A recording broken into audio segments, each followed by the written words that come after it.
times now. Rightio. Get our settings up.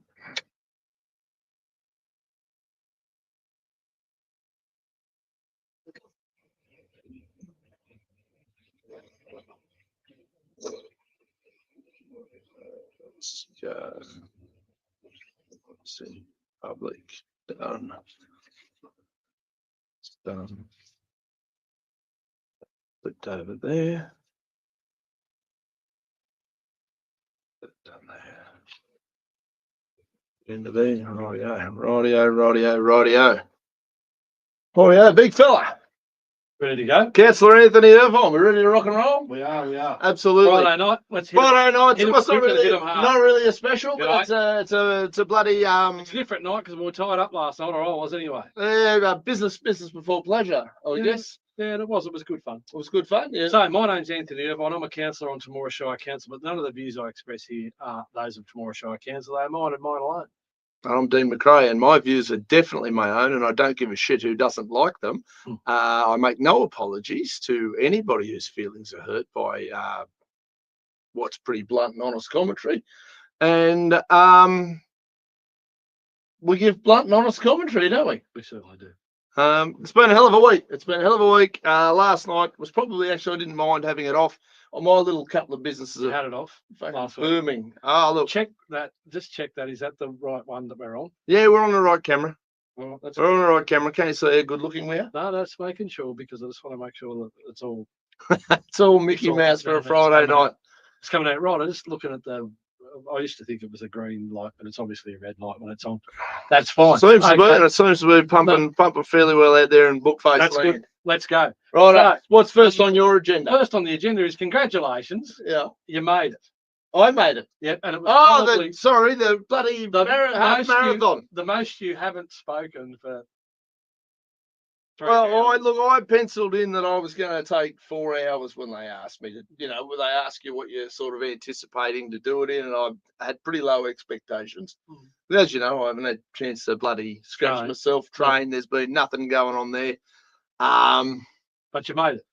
Mate, as I said to, one of the boys at work who asked me whether I'd make it and how you feel about it and whatever, I said, listen, I'm a big enough psycho. I'll get through it.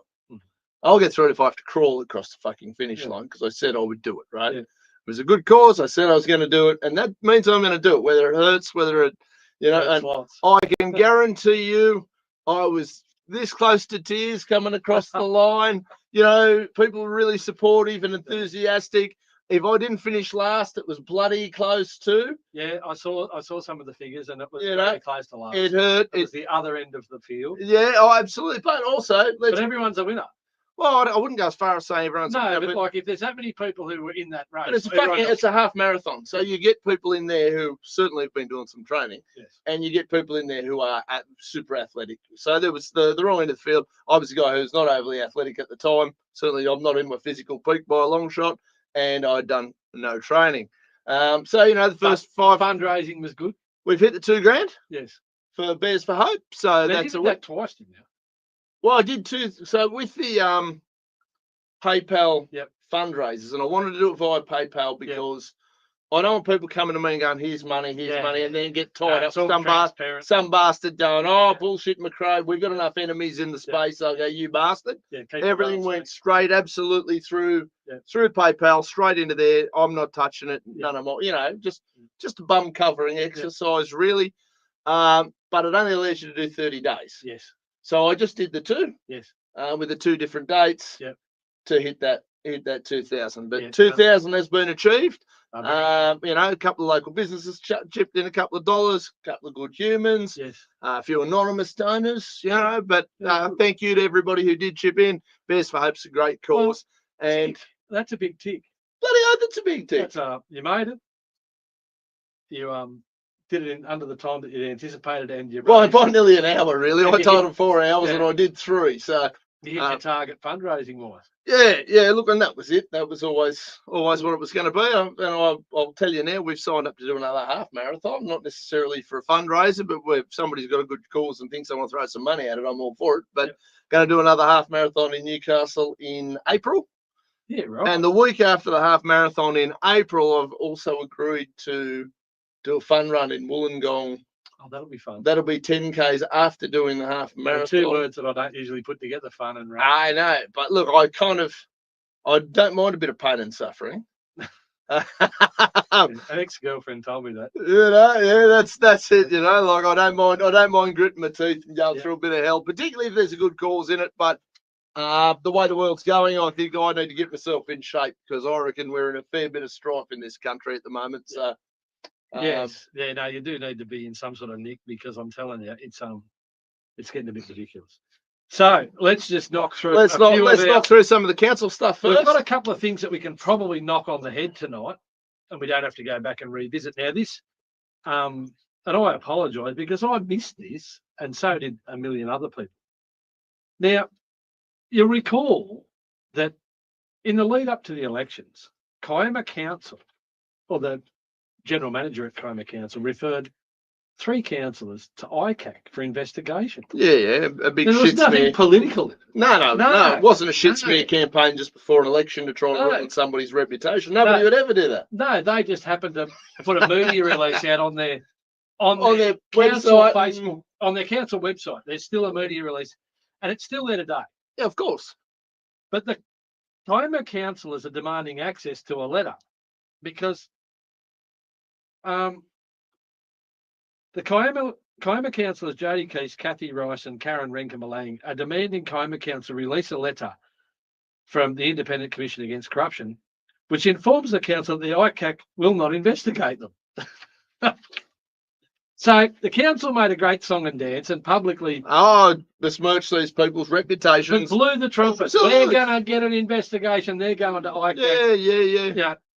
But when ICAC says, well, we're not going to investigate it, the council says, well, they didn't reel back and promote that as hard, did they? And go, no, ICAC told us we were full of shit and there's probably nothing there to be excited about. Yeah.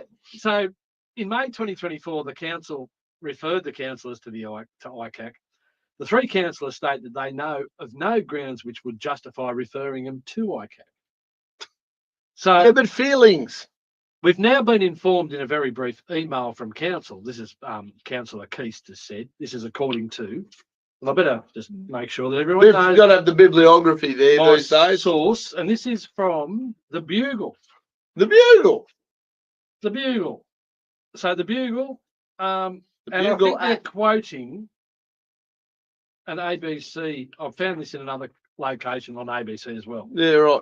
So Councillor Key said, we've now been informed in a very brief email from council that it's received correspondence from ICAC stating that it's declining to investigate us.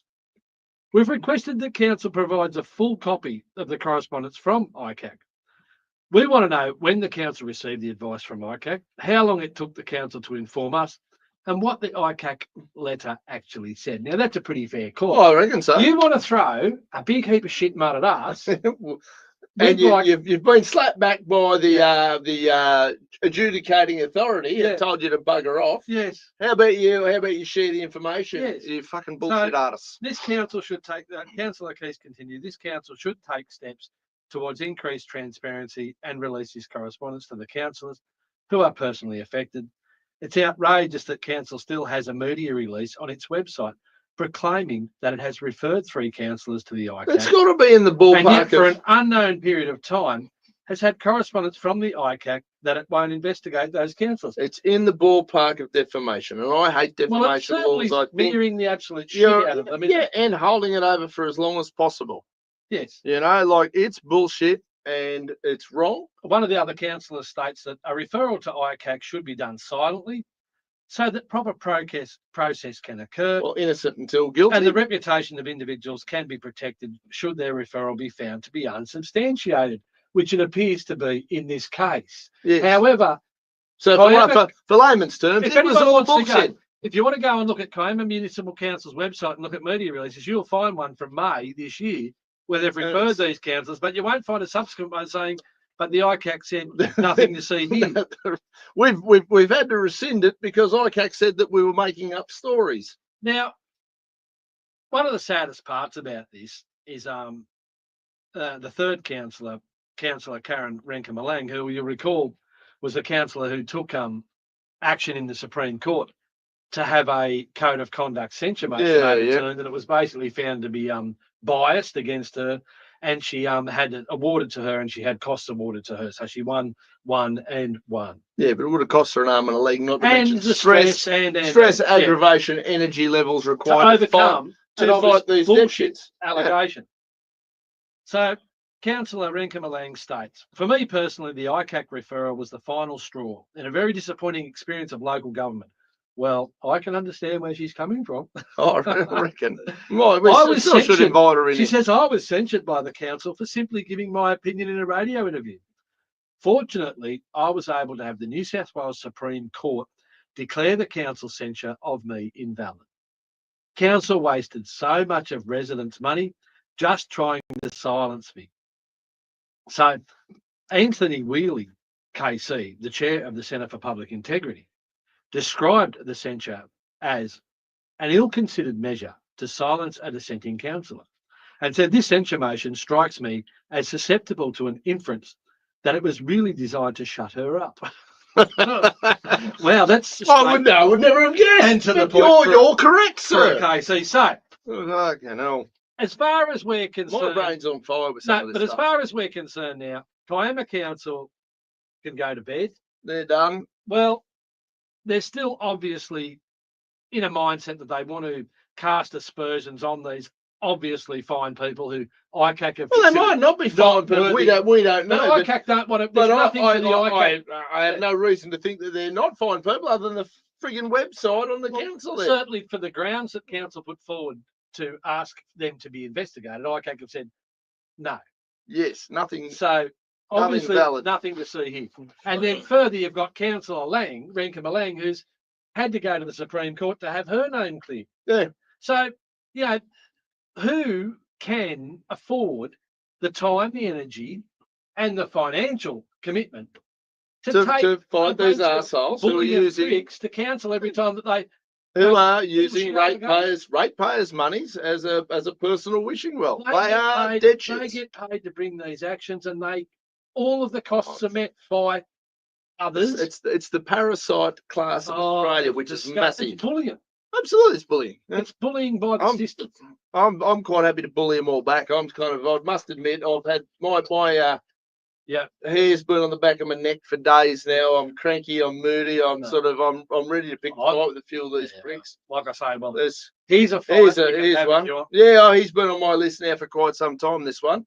So the tax office whistleblower Richard Boyle, which we've spoken about. We've spoken about Richard Boyle, not just on this program, but on the previous incarnation of the program. This might not be 100% correct, but this is my interpretation and my understanding of the situation. Richard Boyle was privy, or he was an ATO employee.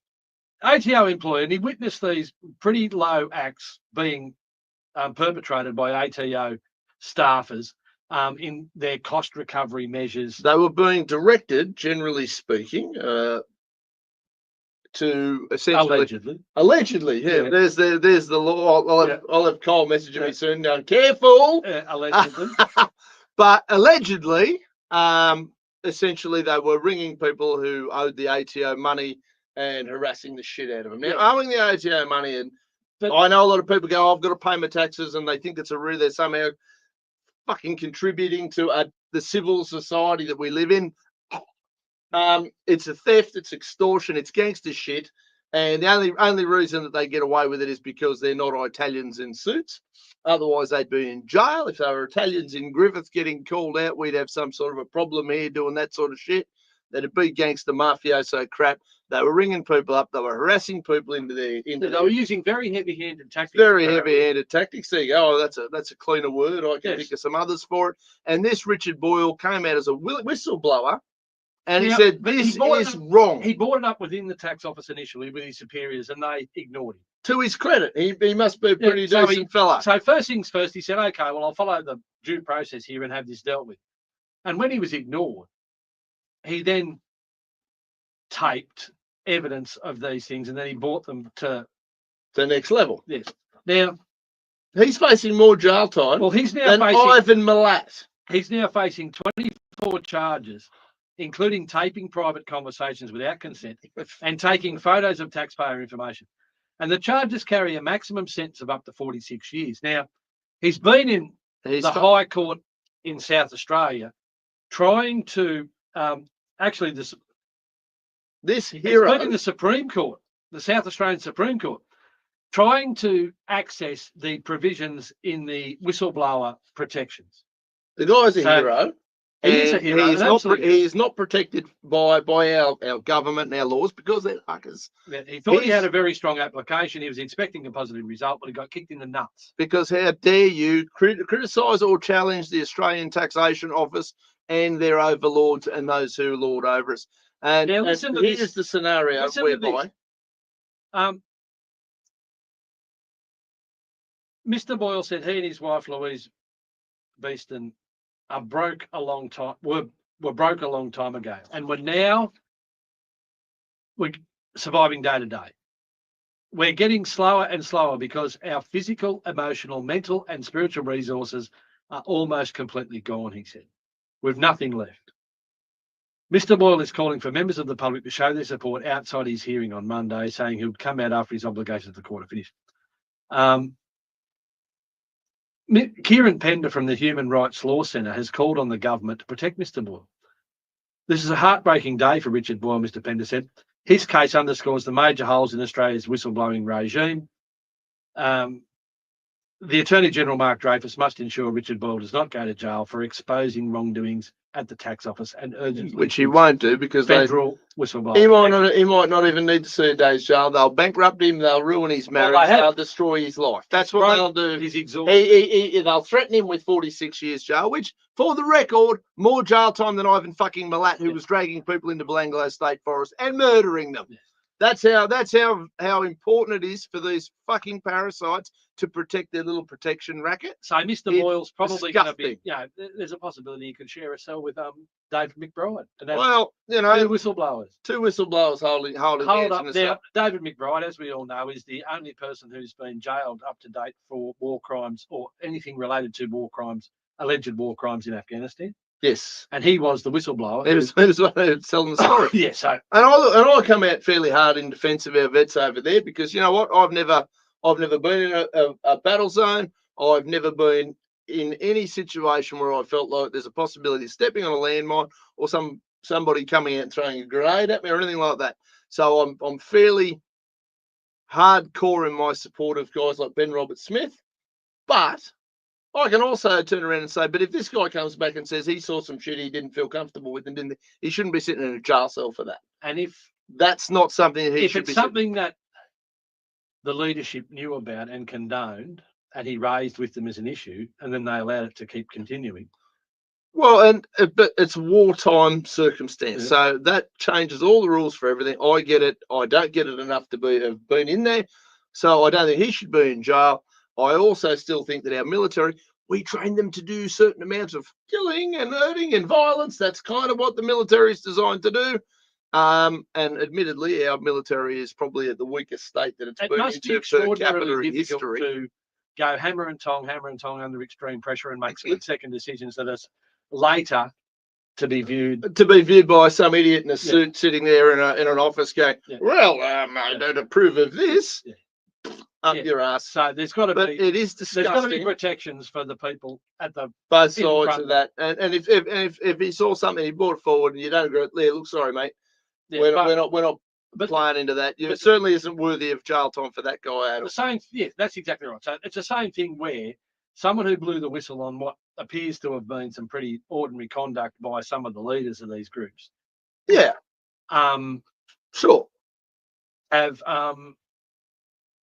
He's the only one who's actually been punished so far. And it's a bit like Richard Boyle. They've found a technicality in the law to say, yes, we acknowledge that was horrendous and blah, blah, blah. Stalin's chief playmakers back in the day, that used to be the strategy was, you tell us the man, we'll tell you the crime that he's going to be accused of to get rid of him and move him out of play. And that goes on and has gone on for centuries. The East German police had a group called the Stasi. Yeah.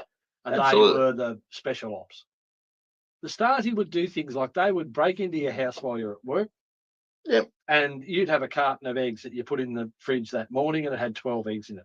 And they'd take 2 out. and they'd shut the door and they'd leave. And you'd come home that night and you'd open the fridge and you'd go to get your eggs out to cook some eggs for dinner, and you'd have 10 eggs and you'd go, I don't recall eating those 2 eggs. Okay, I must have, because no one's been here and I'm the only person. So the next day they do something else, and the next day they do something else, and eventually you'd find yourself absolutely paranoid and schizo, and they drive you to some sort of a point of mental distress, instability. Yeah. Intentionally, like mind games. Absolutely, and it happens here. It's happening here now. Well, I know it happened all through COVID. I've had interactions. Gaslighting, I think, is the term. That's the new term for it, because there are all these trendy terms for it. So I've got another couple of terms for it, but I know we have some. I've had interactions with the OLG when I think surely this must. We have a couple of ladies who are very big supporters of ours who sometimes say, Dean, can you not get so aggressive and swear as much? And it's like, I'm working really hard here because there's other things I'd like to do to these people because they are the scum of the earth, the things that they do to people.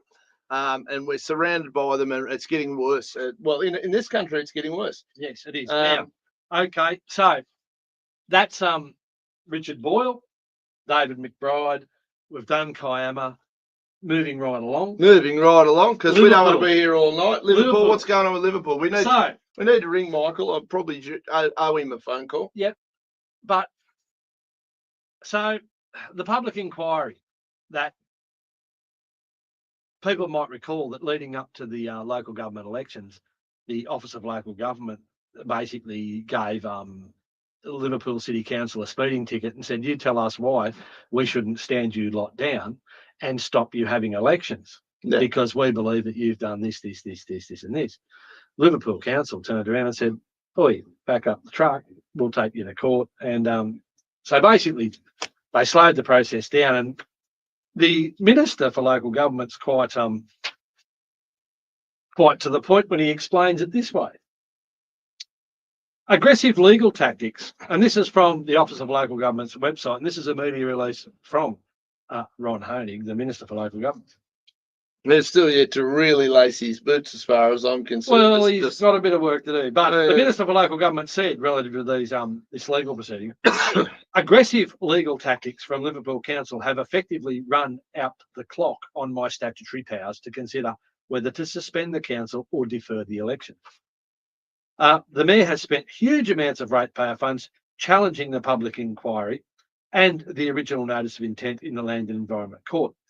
Despite losing the overwhelming majority of their case in the ruling by Justice Robson, Liverpool Council has then decided to continue spending ratepayers' money through the Court of Appeal.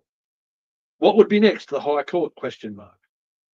Now, reaching a settlement today means the public inquiry is full steam ahead urgently. We've run out of time. It's that simple. So it looks like Ron got outmanoeuvred in that particular. Ron got outplayed. He got beaten by some. So if he wanted to bung that shit on, he should have bunged it on 6 months before or waited till after the elections. Well, timing can be everything in the political arena. He goes on to say, I remain extremely concerned by the information uncovered during the early stages of the investigations. It's some of the worst I've seen in more than 30 years in local government. So he honestly believes there is something there. Oh, I believe there's something there too, but again, they were all voted in overwhelmingly again. Yes, so he goes on to say, I'm solely focused on ensuring the serious concerns of maladministration and dysfunction are aired fully and transparently in the public inquiry. But that's true. This media release came out on the 5th of September, 9 days before the elections. Yeah. And yet, as you say, the current management of Liverpool City Council were voted back in. Pretty well overwhelmingly. Yeah. Rolled straight back in the door. No so the public and the ratepayers didn't seem to mind them spending ratepayers' money defending themselves. Seems to be not. Sometimes. From the accusation. So what that means is the public inquiry goes on now. Minister for Local Government has appointed Ross Glover as Commissioner to hear the public inquiry under Section 438U of the Local Government Act into Liverpool City Council. Now, the terms of reference of the inquiry are pretty much all about governance issues, effective leadership, providing a safe and consultative and supportive working environment for the general manager and other staff, exercising their functions. So, look, pretty much the public submissions, the closing date for public submissions is the 16th of December. Now, that's going to be 9 days before Christmas. That's going to mean Chrissy holes for Mr. Glover and the crew.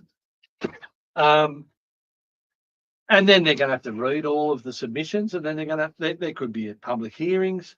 It's going to be a standard operating shit show. But we'll just say that this thing's going to run till the end of next year. Look, it's going to go through till the next bloody election cycle. Don't worry about it. That's what's going to happen. You'd think so, wouldn't you? It's going to take some time. It's going to be a process. It's going to be a slow process.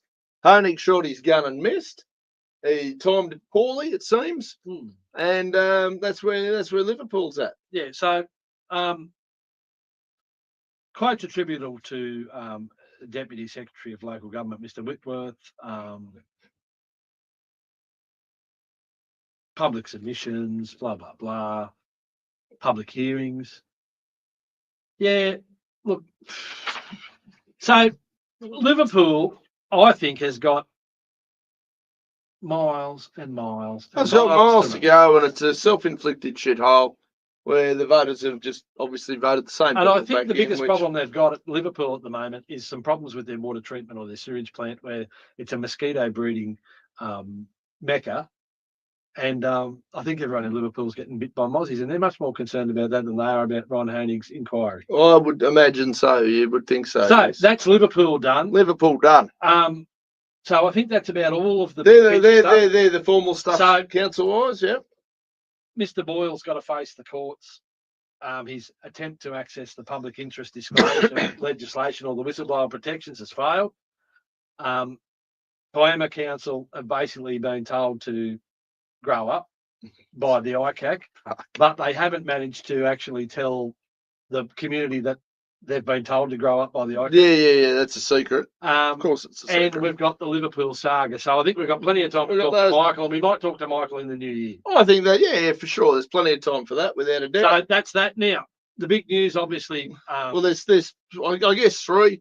This idiot Prime Minister we've got right now and his cronies, and he's being cheered on by the Liberal Party. So anybody who is watching this, who says it pisses me off, because I've got a lot of good people over the years. Well, it affects us. They say to me the following, when I've run these campaigns, mate, if you just give up a couple of your principles, join the Liberal Party, we'll fix it from the inside. No. That's been thrown at me a million times by good people, well-meaning people. The Liberal Party and the National Party are cheerleading Albo and these dickheads in the Labor Party and the Greens. They've this ban on children's social media. Now, there's a couple of things.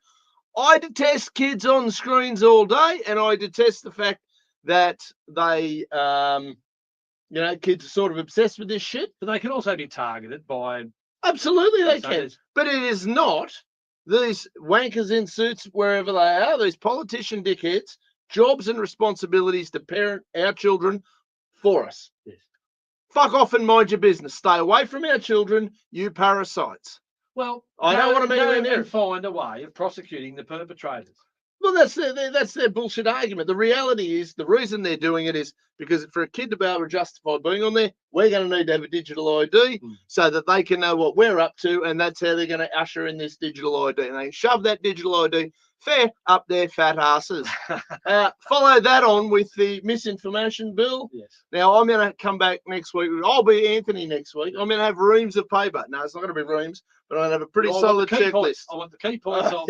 Yes. Misinformation I'm not going to do a folder. I only ever do 2 points. But I want the key points of the misinformation bill and how this misinformation bill. Check it out. It's absolute communist shit. Yeah. And if any of you are my age or above, you watched Animal Farm or read Animal Farm from Orwell, read 1984.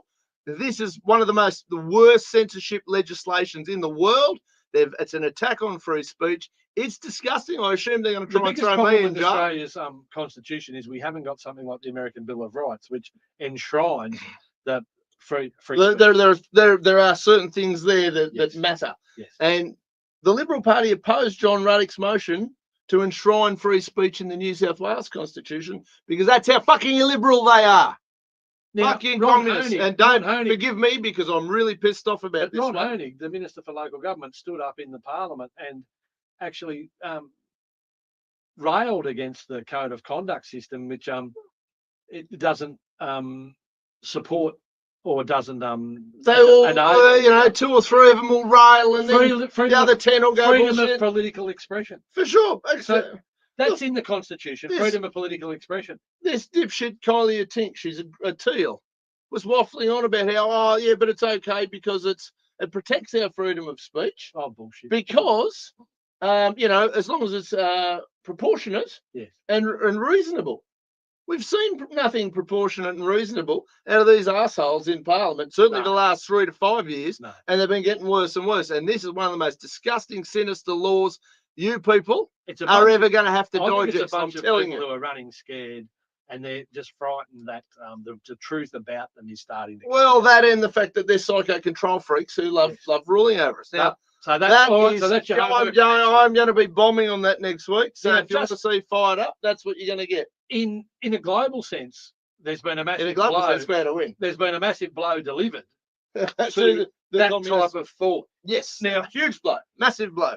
This is going to be fun. You would have to be living on a very left and lopsided planet to not know that the big orange guy, Donald J. Trump, won by the length of the state. And he shitted it. He won the popular vote. He's got the upper house. He's got the lower house. He got the Senate. The blokes out in the garbage room have voted Trump. It's on. It's done. And it's magnificent. Well, and he's already got bloody Hamasa on the phone going, oh, look, Don, we need to have a bit of a chat. Yeah, I think he's talking to Vlad. Vlad's on the phone going, oh, look, mate, we probably need to have a bit of a talk here. There's some stuff going on. Even the immediate effects. Germany's government has just broken down. Now, Germany was made up of a very uneasy coalition of about 3 smaller parties. Sure. But consider Germany. Germany was the economic powerhouse, the manufacturing, industrialised powerhouse of the EU. Yeah. And a lot of that was built on the cheap energy that Russian gas was providing. Now, and that was being delivered through the Baltic Sea via Nord Stream pipelines 1 and 2. Yep. And it was bringing bulk natural gas from Russia to Germany to be used in their industrial hub for manufacturing. Now, Germany, as everyone's probably aware, these gas pipelines got blown up. Now, no one knew who did it. Oh. Germany has done an investigation, and in their opinion, allegedly, it was done by Ukrainians. Now, from what I can gather in my research today, the big reason for the split was that the leader of the government has had a big blow up with his finance minister, because the finance minister has objected to them committing a further $2.5 billion in aid to the Ukraine. Yes. And I can probably imagine in that conversation, he would have said, we're not giving another $2.5 billion in aid to the arseholes who blew up the gas pipeline, which has caused our industrialised manufacturing sector to, they're getting butchered. Their growth looks like that. Yes. And China is profiting from all of that. They're out manufacturing them. Like, Germany needed everything in its going well to even keep up with the manufacturing force. Yeah, of course. So when their energy costs go like that, that's a big pain in the ass for Germany. Well, and our energy costs the same. We could have a different planet. So you can understand why these 2 blokes have had a blue. One bloke said, mate, I can't see how we're going to give $2.5 billion to the arseholes who blew up our gas pipeline. Yeah, and the other bloke's going, oh, yeah, but... Yeah, like that's look, and so there's four countries groups kind of in a tiff at the moment. You've got Israel and Gaza, yes, which is Palestine, yeah. Israel, not Israel, Lebanon. Iran, Lebanon, sort of, that little space there. You've got Russia, Ukraine, and I guarantee you, they're all on the phone to Trump right now, going, "Hold on, hang on, what's up?" Because I guarantee if Kamala had won, which was no different to poor old Biden, it's, been No. off the planet and as big a pushover as he was. Same state, different head. Putin looked at him and said, "Fuck off, mate." Yes. And then if Kamala had done it, he would have went, "Are you kidding? Go away. Well, be off with you." The big issue from Putin's perspective is they're providing all of the finances for the war. Of course they are. And here's a prediction: Trump's going to walk in. He be on the phone to Vlad now, going, "Pack your shit up, bud. You got yourself 2 weeks. Get your shit, get organised, get out. Because as soon as I'm in there, if you're not out, we're going to have a problem." He's going to ring. He's going to ring Zelensky, the little Ukrainian bloke, and he's going to say something to the effect of this to Zelensky: "Mate, you need to pull your head in. We're not sending you any more money. We're not sending you any more weapons. And no, you're not getting into NATO. So you need to pull your head in. But Vlad over there, he's going home. So you need to pull your head in." Steve Kershaw seems to think it was the French and the English who took out Nord Stream. Now, I'm only going off a German investigation and the conclusions made by the German investigators. So, Steve, if you can send us, put a link in there to where you get your info from. For sure. We'll look into it. Could have been Richard Boyle as well. But, So, and he's going to turn around. He's already been on the phone to Netanyahu going, "Listen, pal, all right, you've been a little extreme with stomping on these clowns' heads. Yeah. I'm not happy about it. I understand it, but I'm not happy about it. Cut it out." And then he's going to do the same thing, and Hamas they're already kind of reaching out, and he's going to say, "Right, Iran, here's what we're doing. You're funding this bullshit. No more money for you." Yeah. The bank's turned off. Problem solved. Those wars all pretty much end. Everybody goes home scratching their ass, very confused, and the world's going, "He's going to cause World War III. Yeah. He'll have it done that quickly." And the best part about Trump's new look team, that's where the power in this lies. Like, Trump's the right man to coordinate what's happened. Well, he's certainly. But I'm looking at the crew that he's got around him. He's proven his resilience. Oh, he's one of the toughest son of bitches on the planet. Yeah. That I have no. And for those, there are the odd person who thinks that I'm madly in love with Trump. I'm absolutely not. A lot of policies the guy's had not, but I think he's the right man for the job, in the position to do what he's going to do. And the team he's got around him pleases me greatly. If he can certainly arrest the massive shift to the left and the huge... Well, he did. He showed it in the polls the other day. The massive shift was, the popular vote, the rate of Hispanics and blacks that all voted for him. Yes. And here's the meltdown from all the opposition media, the traditional media. Al Sharpton got on there and said it's because all black people and Puerto Rican people are racist. And then he turned around and said there's so much misogyny. Black men won't be led by a woman, neither will Puerto Ricans. No, she was a shit candidate. She's possibly the dumbest candidate to ever be a contender for President of the United States in history, bar none. She was an absolute lemon. Biden was a potato, but that was just because his cognitive function. But did you see his speech? He was a mashed potato. Did you see his speech today? It was the happiest and most cognitive he's been in 4 years. Yeah. Biden was brilliant saying goodbye today. Thank Christ, take the keys. I want out of here. Yeah. But you look at who Trump's got on board. JD Vance, I had pretty low expectations. I've watched him debate now. He's a hell of a debater, that bloke. I don't agree with all of his policies, but that's different. Like you and I don't agree on everything. Vivek Ramaswamy, the little Indian bloke, or whatever, Indian, Sri Lankan, whatever, he is fucking brilliant. He's pretty libertarian, but he's also so young, innovative, and vibrant. He's phenomenal. He's just a machine. Tulsi Gabbard's defected from the Democrats, served in the military, as in real world served in the military. He's got Elon on board. Elon's on board. Elon's there driving part of the ship. Dana White, who runs the UFC, he's in this sort of this cabinet. And then you've got RFK, as in Kennedy Jr. He's on as the health minister. Yeah. Elon's been brought in as the Department of Efficiency and whatever else. And the master stroke from Elon Musk is many of you people would never have heard of Dr. Ron Paul. Google the shit out of him. Watch his Liberty Report all day long. You may have heard of Rand Paul during COVID. Rand Paul come out like a bit of a gangster and started smashing that dickhead Fauci. Yes.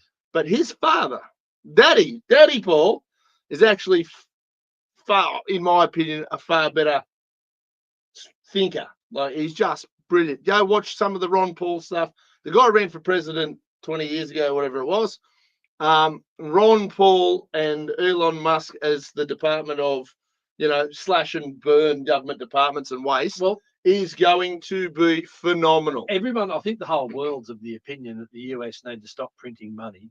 Absolutely. Start putting some value back in the US dollar and showing a little bit of fiscal responsibility. And you can't print your way out of every hole you find yourself in. Well, we can't do that now. Look at our inflation. We're up shit creek relatively without a paddle. And the US, I can tell you, I get two types of customers. Ignited that. I get two types of customers. People who walk in and their wallets are full and they go straight to the top line vehicles.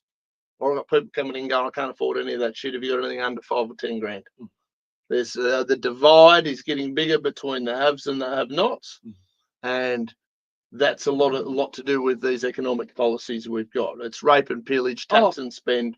It's bullshit. And the economic policies we've got are designed to back on the middle class. They are absolutely just robbing the middle class 100%. hand over fist. That's what we're here for. It's all in front of him. I think it's the biggest comeback ever. And yeah, it's just going to be an interesting time. So already, stock market. Now the election was on Tuesday.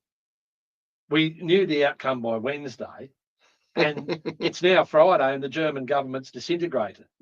Oh, is it? No, I haven't noticed. That's what I mean. They're talking about elections. So, So right. The German leadership is disintegrated on the back of this because they don't know what's going to happen in the Ukraine. They don't know about the support for NATO. They don't know about all the game's all changing. Yeah, absolutely. It's massive. That's the first victim of on a global scale. Of a management that's just gone. The poor old Kevin Rudd's deleting his Twitter post. Kevin doesn't know. Albo's deleting his Twitter post. Going, this is why we need to have Wong. Misinformation. Penny got it wrong. Penny got it wrong after Penny the got bus. it very wrong. Oh, I hope they're all shitting bricks. They deserve every bit of misery that is heaped on them. I don't expect that Trump's going to get at half right, but he's going to. My goal is for him to get. My goal for him is you get half the things you said. You build the wall. Yeah.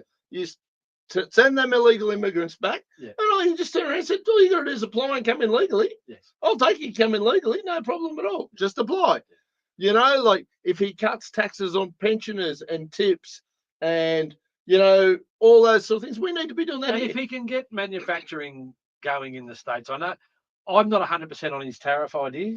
Yeah, tariffs traditionally are a shit idea, but I can understand why he's doing it. Yeah, to try and protect that part of the industry, and they're a big enough country to do it. Yes, and they are up against some structural issues. Well, as a country with 350 million people, if they wanted to be somewhat insular, they're big enough to be somewhat insular. We're not.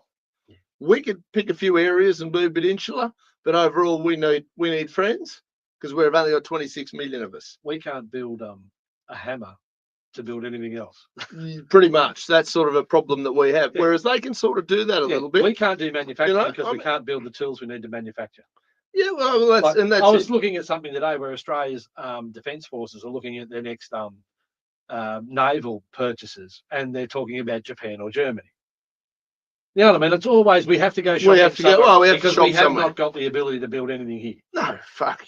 It's embarrassing. It is sort of embarrassing, and the state of our military is quite embarrassing. We've got bugger all personnel, we've got bugger all equipment, and we're also in a position where we've got a pretty big submarine deal going. Oh yeah, and we'll bankrupt the country. Could bankrupt the country, and we could get the submarines by 2050, 2060, 20 never. 20 never. 20 never land. I think when you work it out, 300 billion or something, is that the deal over 30 years? Fuck off. But it's something like $30 billion a day. Are the dumbest. But it's like $30 million a day every day for the next 30 years to pay for it. And where's that come out of? Our taxes. Yeah. And we're all getting taxed and bled stupidly. And how many hospitals could you build? How many roads? How many schools? Absolutely. And our pensioners shouldn't be paying tax on their pension. Now, fundamentally, I oppose. Sorry, Annie and Adam, if you got to do a shot there. Yeah. But I actually, and this scares people, but I oppose the old age pension. And then people go, oh yeah, but people have worked on it. Oh yeah. But my other part of the policy, though, is I also oppose income tax. So if you've worked your whole life and you haven't paid any income tax, you should have your own retirement set up, whereby you shouldn't be relying on the state to be your daddy. Yeah. When you get to that stage. Now, I understand certain generations did, and obviously we still do, because we're getting taxed to the eyeballs. We're being raped and pillaged by our own government to fund their misspending. The biggest problem we've got is we've got a smaller and smaller tax base and a larger and larger group of tax takers. Absolutely. And the tax base is buckling under the pressure. The country is becoming a parasitical entity that's eating itself. I was talking to someone today who's made it a New Year's resolution to record their expenditure over the next year and analyse how much hidden tax they pay. Well, because there's hidden tax on everything. When you fill up your car. Well, I've still got a copy of a report. So when I was fairly active with the Liberal Democrats before then, now the Libertarian Party, still the only party in the country that I would join if I was going to be in a party again. We commissioned a report. Young lady got paid some money. She spent, young economist, she spent 6 months working on this report. I've still got the hard copy of the book. I'm sure I can find it for anybody who'd like to look. And they use Victoria as the base. And Victorians are paying about 56 or 57% in tax over a 12-month period. 57 cents in every dollar they earn gets cycled back into the government via direct income tax and GST and indirect taxes that they're paying in the forms of excise, tolls, cigarette tax, tolls, revenue rates, blah blah blah blah blah. That's the entire thing. Yeah. If you go to the Treasury, well, the way we're going, it's getting to the point like it's going up. It's not going down. Oh, and there's a certain point where there will be a straw that will break the camel's back. There is 124. 124. I couldn't make that number up if I tried.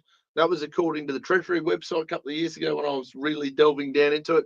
124 different taxes, rates, government schemes that goes into Treasury, i.e. taxes, that are inflicted upon the Australian people on an annual basis. 124.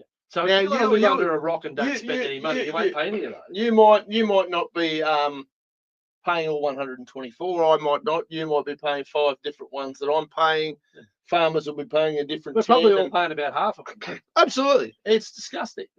And we're being raped and pillaged all to fund this one. We've got one of the biggest public services in the world per capita.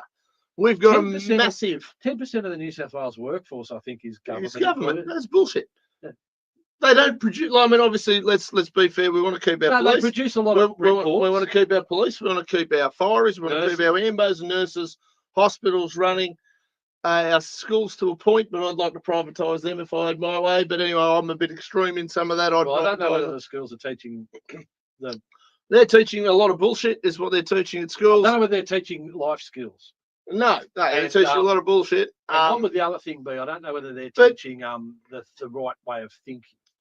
Well, they shouldn't be teaching what to think. They should be teaching how to think and how to come up with your own thought processes. Problem solving. Yes. And for some reason in this country, please explain to me why we've got 2 departments of education. We have a federal one. The federal government doesn't run any schools. So please explain to me why we're funding a federal department for education. That's the dumbest shit in the world when they don't run any schools. And then we're funding a state education system that a state government department of education. Government, so we need to have stuff for them to do. I'd like to just eradicate them all. No, I'm hearing you. I'm pretty wound up with those dickheads too. Okay, but on that note, we're nearly up to the hour. Let's talk about waste and stupidity. Right, what do we got? I had the pleasure and also the displeasure yesterday to drag all the PA gear out again and go and do school production at the local town hall.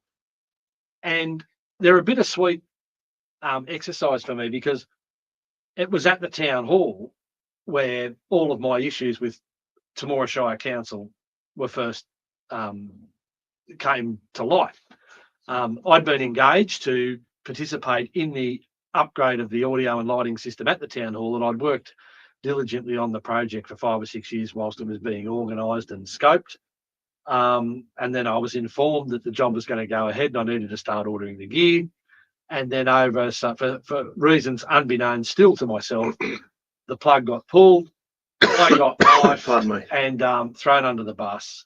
And the rest is history, so to speak. Now, the thing that I find most disappointing is after the best part of $1 million has been spent on that facility, none of the key issues have been addressed. Yeah.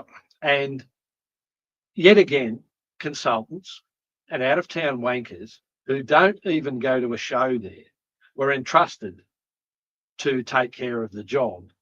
And they haven't addressed any of the issues that I had prior and I still have today. So it's a bittersweet exercise for me because I find the first hour of those jobs, I'm just going, fuck, if we had have done this the right way, I wouldn't be wasting this hour. Yeah. I wouldn't have to drag this gear in and this gear in, and I wouldn't be dragging them up a disabled access ramp that's not compliant. Yes. And a lack of a loading dock at a town hall where you have productions.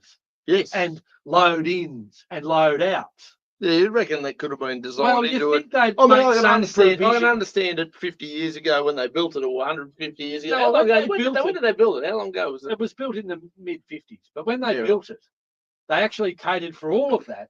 And it's been stupid decisions from consecutive operations or consecutive local government bodies that have actually put, built chair stores in the way of the entrances or tightened up the accesses or put cool rooms. And that looks like a good spot. We'll put that there. Yeah. Well, no one uses that space. Why would they need that space? So it's all of this constant stupidity. So look, it was a great show. It was a fun show. Yeah, good. But that's what I was doing before the town hall debacle. Yeah. And that's what I'm doing after the town hall debacle. And there's no difference in the fact that it's still a job and all of the issues that I have with the production, very few of them have actually been addressed during this great revamp that's cost the taxpayers of Australia around $1 million. Yeah, right. And all it is a great stuff up.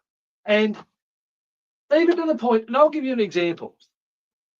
A university educated architect they're the special designed the new foyer. The foyer. Now, before the new foyer was added to the Temora Town Hall, you can pretty much ride a skateboard or a BMX along the pavers and straight into the front of the town hall. It was that smooth, the transition. Yeah. There was a couple of steps from the Loftus Street side, but from the Deboo Street side, the footpath and the doorways into the town hall were very level. Yep. Now, with this new great monument to stupidity that sits at the front of the town hall, they've managed to put the main entrance at the point of greatest difference between the outside height and the inside height. Now, that requires about 5 to 7 consultants to design that. When no steps were required previously. And also a non-compliant ramp for disabled access. And, so here we are. I'm not a big fan of compliance, but when you're the mob that goes around telling everybody what's compliant and that you've got to be compliant, you must be compliant, and you're not compliant, that's exactly there's a problem there. And this is the one building in town where every single man, woman, child, dog, cat, budgerigar should have good, equitable access to.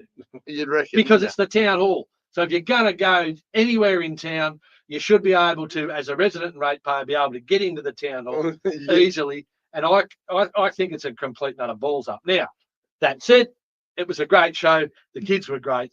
The people were great. The staff at Temora Public School were terrific to work with. And yet again, we had another successful operation. No different to what we were having before they did the town hall up, and no different to what we're having after they did the town hall up. The only difference was in the middle, little fella who was giving him a hand got all smashed up, like absolutely smashed up, under bus, get under there, where you belong. Well, you gotta know your role. I got out, but the most disgusting part of it, Oh, when I got thrown under the bus, I crawled out and I said, woo, woo, woo. I've done a heap of work on this. I've done at least 150 hours work on this. I'm going to give you a bill for 150 hours labour. And if you pay that bill, I'm not happy, but I'll walk away. Well, that'll be the end of the problem. Now, our council in their wisdom said, no, we're going to offer you a third of that. We're going to offer you a third of that. I said, that's an insult. That's an absolute insult. You obviously have seen the evidence that I have of the offer. You've got to know your role. And the performance of this contract. Listen, slave boy. You're lucky to eat anything. Well, this is You're lucky. This is where their power does get wielded, and this is the disgusting part. Oh, yeah, I know. So, the next 12 months after I issued that invoice, it took me 300 hours to get paid the 150, but I got paid. Yeah. They didn't like that. Now, this is where the bullying and the real arm twisting comes in. When I ran for council back in 2021, Propaganda Pete. Oh, we haven't even punched on him tonight. And his friends, the council, managed to put a big expose in the paper, and they were quite happy to publish all of my business's financial information in the Temora Independent. And they said that, you know, over the past 6 years, Irvine Signs Proprietary Limited has received the lion's share of Temora Shire Council signage work, and they've does make sense, basically. You're the only sign writer in town. Well, $339,000 has been spent with your business over the past 6 years. Now, when you do the math on that, it's about $56,500 turnover. Yeah, gross. Yeah, per year. Yeah, which equates. It's a real figure, isn't it, in a small business? Absolutely, like for sure. We were grossing in excess of $1,000 per week on average. Yeah. In Temora Shire Council projects. Yep. And we were earning our money, don't worry. We did murals at the pool, and we did signage here, and we did great stuff at the Rural Museum, and lots of really good projects. Yep. So they were getting their value for money. For sure. Would you guess how much Irvine Signs has billed the Temora Shire Council since 1st of July this year? So here we are. $1 million. No. I don't know. I just figured there's been a lot of bullshit numbers thrown around here in the last 2 years. Less than $1 million. Well, colour me so before I had a bit of an altercation, for want of a better word, with council, my business was averaging turnover of in excess of $1,000 per week. Yep. With Temora Shire, and that wasn't over 4 weeks; it was over 6 years. Yeah. So it's measurable. Yep. It's a consistent pattern of behaviour. Yeah. Well, the pattern of behaviour has changed. So far, this financial year, and here we are in November, we're almost halfway through, $1,800. That's them spanking you and showing me who's boss. Yes.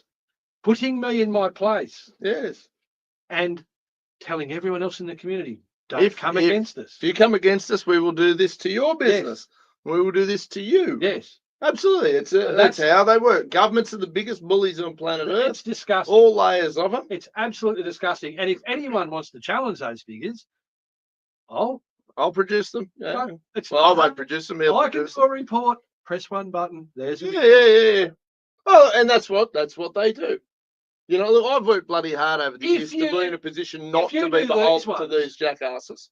If you do these ones, they look after you.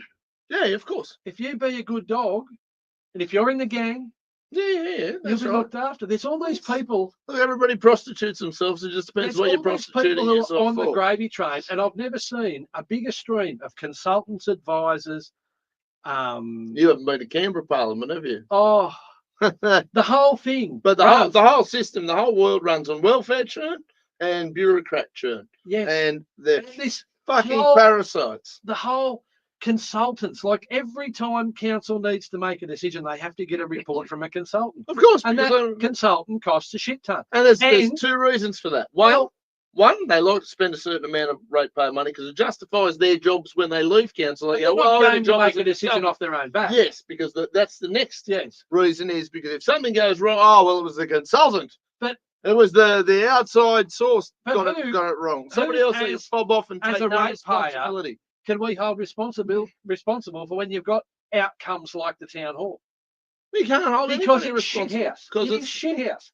I have to pull my ute up and my trailer up on the footpath and roll all of my equipment from the very front of which the is building, likely illegal, and some sort of law would all be the being way up broken there. to do that. Their non-conforming disabled access ramp, because it's the only way that I can actually OH&S effectively get the shit in without lugging it up steps on my own, busting me back. Yeah, it's like you can't trolley the shit in there any other way. Yeah, like it's a stuffer. Yeah. And even to the point of just the facility in the place, like I say, all of the work we put in, all of the opportunity we had a real budget, And we had a real chance. Pissed it on the wall. It's just been Business as usual. So that's really sad. The outcome and the event was really good, but they always are. Yeah, that's good. Because that's the one thing. That part's good, yeah. That's the one thing that we were doing before the revamp. Yep. And it's the thing we're doing after the revamp. Yeah. You know what I mean? That hasn't changed. Good quality productions prior, good quality productions post. Yeah, well, that's good. The only difference is they've spent $1 million in between and achieved nothing. Actually, negative. Negative result. Right. So Friday night. Stuff to do. Yeah, of course. Everybody's got lives to lead, beers to drink, yes, girls to chase if they're down at the pub. So what's your homework? Misinformation, Bill. I'm going to have a good time tearing this to pieces. I've got a very exciting day tomorrow. I'm going to the Rules Club at Wagga for a councillor induction day. Count for fuck. Hosted by Reroll. You can't understand just how happy I'm not. I think that I am that I'm not going through rubber gloves, Vaseline, yeah, masks. Yeah, like fuck off. I think I'd just be telling them I'm not doing it. I'm busy. I'm busy on that day, and they'd be like, "Well, but you've got to. It's mandatory." I'd be like, "I don't believe in mandatory. Fuck off." I do get a sick enjoyment from having them tell us all of the things they're going to do, knowing that they don't do it. They don't do anything. Yeah, I mean, like, yeah. The blatant hypocrisy that you see rolled out at these events is, I'd love to be able to just video it and then here's what they say, here's what they do. Here's what they say, here's what they do. I think we might do a couple of segments on that. Here's what they say, here's what they do. Mate, I'll tell you, look, I get it. I just don't think I'd be able to sit through without throwing somebody through a window. Oh no, look, it should be interesting. There's a couple of interesting characters presenting, supposedly, allegedly. Yeah, allegedly. So that'll be fun. And there's a few questions I've got of these people. I'll bet you've got plenty of questions. Would be interesting. I'm more for asking questions. Look, in the meantime, and I suppose it's one thing we haven't touched on. It should be a subject. I should follow it up. I think my second code of conduct. I think there was a referral made to the Office of Local Government regarding the outcomes, and that was a long time ago. Yeah. And we haven't heard boo. They lost the paperwork. Of course they have. Well, they lose the paperwork on anything that they don't think is going to be successful, but the besmirchment has occurred. Yes, well, your reputation has been appropriately damaged. I do want to catch up with the Office of Local Government to see how they're going with that process. You want to catch up with them? I want to abolish them. Well, no, I want them all gone because fucking no longer exist. Next week, all unemployed. I'm going to go through the first code of conduct briefly. Yeah. Just so that the people understand the stupidity and the absolute baseless allegations that they'll bring against someone and the way that they ignore evidence and build a bullshit case, and they pay the investigators to find the outcomes that they require. Of course. Show me the man, I'll show you the crime. And the way that they deny the accused the ability to defend themselves and access any of the due process or normal procedural fairness that someone may enjoy in any other sort of legal setting. Well, they don't enjoy it. They enjoy it when they allow you to enjoy it. We're all very lucky to be here. You've got certain rights in a legal setting which are denied under the code of conduct process. Yeah. Anyway, I have no faith in that. I am enjoying it, watching Twitter, or formerly Twitter, now X, watching the meltdowns from people has been absolutely entertaining as hell. Yeah. They're very confused. They can't understand how it happened. They just can't believe that everybody's a misogynist, racist, homophobic, including all those black gay people and Puerto Rican gay women that the the Puerto Rican lesbians that were voting for Trump that didn't like to be called garbage. Yeah. These people are so deluded and so far out of touch, it's not funny. Yeah. I know I sort of have my little extreme bubble on certain issues, which makes people go, oh, but I'll tell you what, I know that I'm in that position. These people are actually deluded enough to think that, well, no, we're right and you're wrong and we're the moral compass here, and how dare you not, because the They're problem. So out of touch with reality that they can't work out that Trump has won the popular vote. He's won everything. He's won the college vote. He's won the Senate. I think it's fairly definitive that this is what Americans chose. And then they come in and go, well, that's obviously the uneducated white women. You're uneducated. It's because you're black. Because they've got this, the really insidious part is, if you're black, you must vote a certain way. Yes. Because all black people obviously are exactly the same. It's the most racist thing in the world. Yeah. And they don't see it. They see that as anti-racist. It's almost every woman must vote this way. If you didn't vote for Kamala, it's proof. You're you hate women and you're racist. Remember Biden's, if you don't vote for me, you ain't black. Like, yeah, these people are fucking morons. If you're gay, you must vote for this, because that's what gay people do. Yes. If you're gay, heaven forbid you had a different view. Yes, just because you like the same gender sexually or relationship-wise doesn't mean that you're automatically going to vote how you're told in a certain way. You can vote how you like still. Yes. It's just crazy to watch. Yeah. And I know you don't get on Twitter or X or anything like that. Not that I'm aware of. It's wild, the meltdowns. Yeah, You've ended the world. We're all going to die. Yeah. He was there for 4 years, and I think he was far shitter in his first 4 years. He's going to be second because I like his team better now. I think he learns a lot, and I think the intervening 4 years has given him a lot of opportunities to work out what he fucked up, and who's who in the zoo. Yeah, what he screwed up, and where he got screwed over. Absolutely. Well, he walked into Washington, which is essentially like walking into the camera. He's going to drain the swamp. And he got in there, and then he realised, I don't know who any of these people are. I don't know, shit. Yeah. And then you get somebody in there, they're supposed to be pretty good. And then you're fired. That's not, crap. Whereas he's had 4 years of going, hey, Elon, come hang out. Yeah. Vivek, you're going all right, RFK, I'll take you and Tulsi from the Democrats. Yeah. And yes, we'll give Liz Cheney over, the warmongering bitch. Yes. Like, the misinformation and propaganda they spit out is phenomenal. Yeah. Yeah. They show 30-second, or if it's a 2-minute clip, they'll show the 8.2 seconds. One of them was where he said something about his pasty white, beautiful body or some shit. Yeah. He was taking the piss out of himself being a fat fuck on the beach. Yeah. And they only showed the bit where he said beautiful white body. Yeah.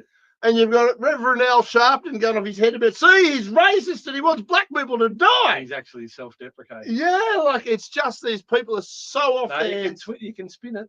Mate. Take Kiama Council. Take Kiama Council. Anyway, I'll tell you, it's been wild. Everybody enjoy your Friday. Yeah. If you like the programming, hit the subscribe. If you're on the YouTube, hit the like, hit the share, all that sort of caper. Yeah. It does help a few people. We'll be back on Thursday night next week.